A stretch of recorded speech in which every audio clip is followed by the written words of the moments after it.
This is the Spyderco Shaman, and this is why I like it less than the PM2. So Spyderco Shaman came out to much fanfare a few years ago, probably 4 or 5 years ago by this point, and it is a larger version of the Native here. The Native is one of Spyderco's oldest designs, at least this is the Native 5, but the Native in some form is one of Spyderco's oldest designs. And it's also one of their sort of signature families, especially out of Golden, Colorado. Key features, you got this straight line all the way across the back. The Native's a backlock, but not all of them have been backlocks. You've got this 50-50 choil down here, which is half on the blade, half on the scale. Then you've got this big swoop here. And you can see very clearly how the Shaman is most simply a much bigger Native with a compression lock. And it is, in fact, much bigger. The Shaman is a 3.6-inch blade, and this knife weighs 5.2 ounces in most configurations. Blade stock is 145 thousandths. That is the same as the PM2, but it feels much bigger and heavier than the PM2. And we're going to be talking about this PM2 comparison a lot, because if you look at the PM2 here, there is just less steel in that blade. Even though they're both starting from 145 at the top of the knife, this one here, and you can see the Shaman, has a flat that carries out all the way out here. So this is 145 thousandths stock all the way down to here, and only out to there does it start to have that distal taper down to the front of the blade. It's also a much taller blade.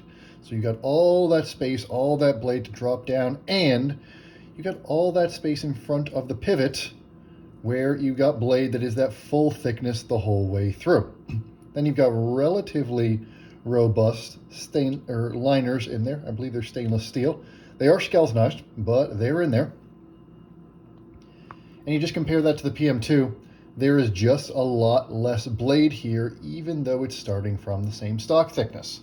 So, where the PM2 is 3.9 ounces, this one is 5.1 or 5.2, significantly heavier for a slightly longer blade, but not that much longer, and the same blade stock thickness.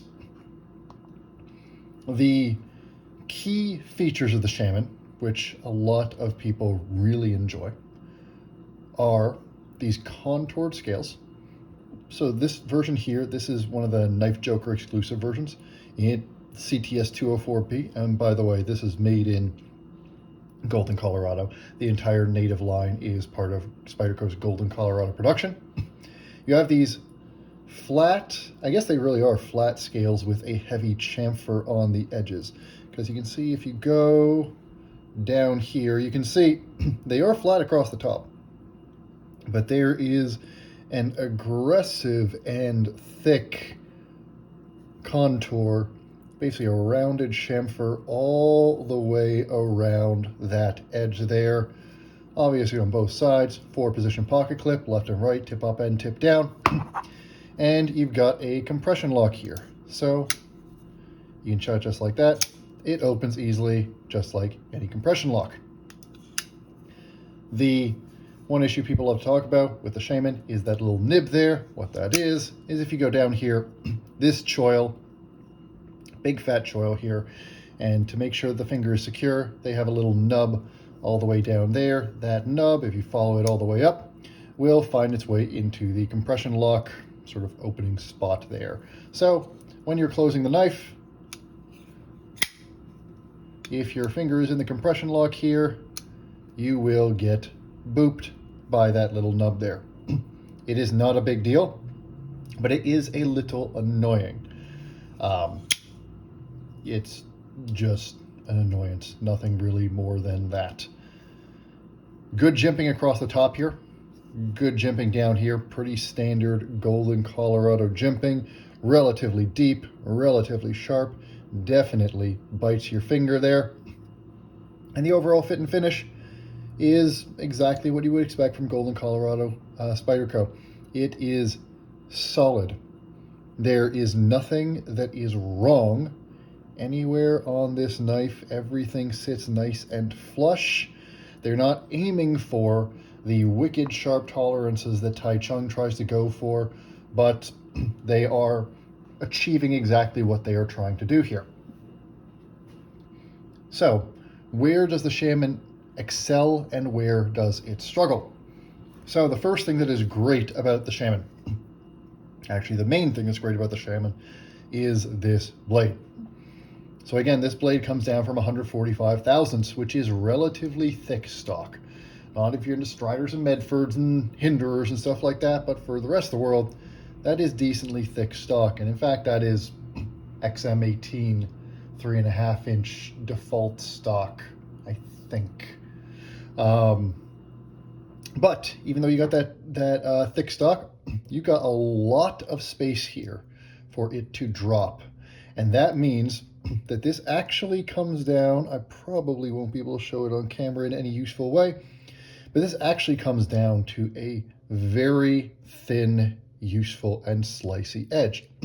When you combine that with this leaf blade shape, the tip is just below the pivot here, and this is all belly. It's a nice, even curve the whole way up. This is a very useful blade shape. It pierces very naturally. It passes through material when you're dragging through or you're carving into something. This curve follows very naturally. It's just a simple, useful blade. It is a little more of sort of closer to sort of a standard drop point than Spyderco's PM2 shape, which really has a bit more flat and then comes up later. This is a bit more of a gradual swoop, and that tip comes down a little bit further relative to the top of that blade. And that means that in a lot of tasks, especially those harder use tasks, you can push on this blade and that edge will stay exactly where you need it to, which then brings us back to the handle. And the handle is contoured in a way that is designed to remain comfortable even under hard use. All of these edges are rounded. Everything is very gentle. You've got a huge choil here. I mean, you could have real sausage fingers and still find your way into this choil. Then I got space for 2 fingers in this first hump here, but for some people it's going to be a 1 finger. And then you got plenty of space around the back to navigate around this swoop. This gently curves into your palm. There's all sorts of real estate there, even if you want to go back, because this is the sort of knife that you might want to hack away at stuff with, especially in some of the tougher steels it's offered in. It's just a nice handle that will stay secure in your hand during hard use. I have never had a risk of slipping out of my hand. I have had it want to roll a little bit though. One of the problems anytime you have this much contouring on scales is you have fewer sort of points of friction to prevent that knife from twisting in your hand. And the way that this is set up, if there's a torsional force, if I'm say pushing through a bunch of carpet and just, the roll gets a bit away from me and the knife starts to twist, it will start to want to twist in my hand. It's not going to roll itself all the way out, but I am going to lose control over the blade and have to readjust it. So really, this design is favoring comfort and something that feels like a river rock in the hand, something that is softer and easier on the hands over something that is more secure in the hands. Which brings me back to where I started this review, which is why I like this thing less than the PM2. So the Shaman looks like a bigger, tougher knife. It feels like a bigger, tougher knife. It is a significantly heavier knife, 1.3 ounces heavier. The blade looks bigger and thicker, especially when you look at it across the top, because it holds that thickness all the way out to the tip. This looks like a lot more steel, and is a lot more steel than the PM2. It's also a little bit thicker, though that's mostly just the consequence of the contouring. So this feels like a bigger, heavier knife. problem is, I've not found in my experience for it to be a more capable knife, even under basically the heaviest of loads. Under moderate loads, under basically anything that you're going to be doing short of breaking down wet cardboard or going through rolls and rolls of carpet. both of things I've used both these knives for. Under anything short of that, both these knives are complete overkill. This one is going to feel a little sharper most of the time because you do have more space for that blade to drop down. It's just pure geometry. You're coming from the same stock and you're dropping further. Under most of this, if I put these on top of each other, you can see there is just a little bit more space. Even when you account for that flat, there is a little bit more space for that Shaman to drop down to its edge. So it is a little bit slicier behind the edge. But they're both sufficient for the task. And this is a way heavier, both in the hand and especially in the pocket, way to accomplish that task. Because not only is it heavier, it's bigger. If you look at this here, they're about the same across the back, but that blade, the blade of the Shaman, almost entirely, very little of that blade nests into the handle. This sticks way out. This thing is a boat anchor in the pocket. The PM2 is not subtle in the pocket, but it's nothing compared to the Shaman, both in weight and in size. And so for moderate tasks, where both these knives are overkill, the PM2 is just easier to carry, and it's a little lighter and more agile in the hand than the Shaman. And then when it comes to the hardest use tasks, the sort that you really would be grabbing your Shaman specifically for, I did this when I had to had 6 or 7 rolls of carpet that needed to be taken up into chunks. I grabbed my, where is it here? I actually grabbed my 15V Shaman here. This was the one that did the job. It got a nice little chip on its tip, which I tried to sharpen out when I dropped it tip down on some brick. This knife did the job just fine. Cut through the carpet like nobody's business. 15V did a great job of that. But the problem was I did the same thing with a PM2, and these squared off PM2 handles, these are not stock, but they're Cerberus knives scales, but they match the stock scales in profile pretty much exactly, maybe a hair thinner. But the squared off edges of these handles prevent that rolling in the hand that is my main issue with the Shaman. And these contours here are going to make it roll in the hand. These squared edges on the PM2 will not. And the PM2 is pretty uniquely exceptional in its ability to feel only stronger in the hand the harder you push it. And the Shaman just isn't there. And so the problem I have in choosing and carrying the Shaman is that it's a very cool knife. This big fat blade that starts from a huge stock, gets down to a thin edge with this big beastly handle is cool.